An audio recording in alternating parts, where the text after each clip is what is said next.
this Newton first law ደግሞ ስቴት የሚያደርግልን ምንድነው እዚህ ጠረጴዛ ላይ እኔ ወይም እናንተ መታችሁ እዚህ ጠረጴዛ ላይ ኃይል እስካላሳረፍን ድረስ ይሄ ጠረጴዛ ከተቀመጠ እንደተቀመጠ ይቀራል ኃይል እስካላረፈበት ድረስ አንድ የሚንቀሳቀስ አካል ደግሞ ኃይል እስካላረፈበት ድረስ እየተንቀሳቀሰ ይቀራል ለምሳሌ እቺን ቾካውን ብንመለከታት ዝም ብላን የምትሄደው አትቆምም ኃይል ካላረፈባት በስተቀር ቆመች እስቲ በዚህ በኩል ሞክራት ቆመች why because there is a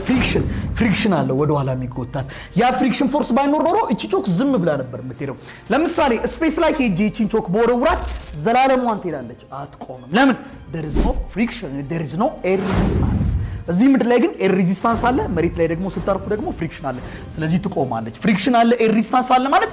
ኤክስተርናል ፎርስ እየተገበረበት ነው ኤክስተርናል ፎርስ ካልተተገበረበት ከቆመ እንደቆመ ይቀራል የሚንቀሳቀስም ከሆነ እየተንቀሳቀሰ ይቀራል ማለት ነው ያስማማናል which means ይሄ ሐሳብ ምን ይጠቁመናል አንድ ቦዲ እንቅስቃሴ ለመፍጠር ምክንያት የሚሆነው ፎርስ ነው force is a cause to start a motion but we can have a motion in the absence of force አንድ ቦታ ላይ እንቅስቃሴ ኖሮ ፎርስ ላይ ነው ይችላል ፎርስ እንቅስቃሴን ይፈጥራል እንጂ እንቅስቃሴን አያስቀጥልም ኤክስተርናል ፎርስ ካልተተገበረበት ምን ይያለ ይዳል አለ እየተንቀሳቀሰ ይቀራል ፎርስ እንቅስቃሴ ያስጀምራል እንጂ እንቅስቃሴው ከተጀመረ በኋላ እንቅስቃሴውን አያስቀጥልም አንዴ ብቻ ከተነሳ ከዛ በኋላ ፎርስ አያስፈልግም